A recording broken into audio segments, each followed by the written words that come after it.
Hi students, வணக்கம். இப்போ என்ன பார்க்க போகிறோம்? இயல் 5 பயிற்சி 5.1 முதல் கணக்கு என்ன கொடுத்துருக்கோம்? பின்வரும் அமைப்பை உற்று நோக்கி நிறைவு செய்க. முதல் கணக்கு என்ன பேட்டர்னில் இருக்குன்னு பாருங்க. 1 × 1 1, 11 11 121, 111 111 பெருக்குனா 12321. அப்போ 1111ஐயும் இதையும் பெருக்குனா என்ன வரும்? பெருக்க தேவையில்லை, அந்த பேட்டர்னை பார்த்தாலே ஈஸியாக புரியும். எழுதுகிறேன். லாஸ்ட்டில் 1, இங்கேயும் 1, இந்த சைடில் இருந்து 2, இந்த சைடில் இருந்து 2. ஓகே, இந்த பக்கம் இருந்து 3, இந்த பக்கம் இருந்து 3. அப்போ நடுவில் என்ன நம்பர் வரும்? 4ன்ற நம்பர் வரும். நம்ம இதை பெருக்கி ரைட்டாக தப்பான்னு செக் பண்ணி கூட பார்த்துக்கலாம். முதல்ல 1ஆல் பெருக்குனா இப்படி வரும், அடுத்து 1ஆல் பெருக்குனா இப்படி வரும், அடுத்து 1ஆல் பெருக்குனா இப்படி வரும், அடுத்து 1ஆல் பெருக்குனா இப்படி வரும். இப்போ கூட்டுங்க. 1 2 3 4 3 2 1 எழுதியிருக்கோமா? ஸோ அந்த பேட்டர்னை கவனிக்கணும்.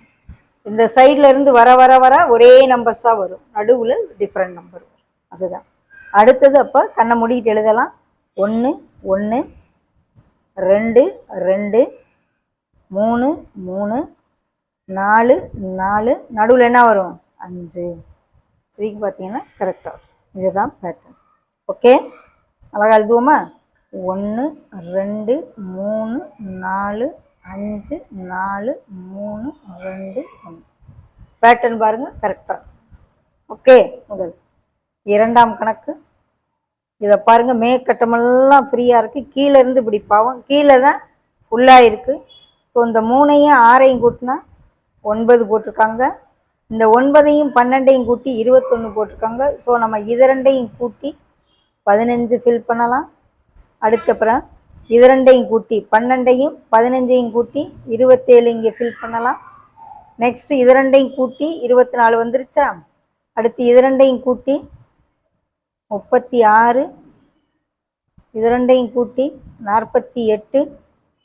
ஓகே, இது ரெண்டையும் கூட்டி 60, இது ரெண்டையும் கூட்டி 84, இது ரெண்டையும் கூட்டினா 144. ஓகே, கீழே இருந்து ஃபில்லாக இருக்கிறதுலேருந்து போகிறோம்.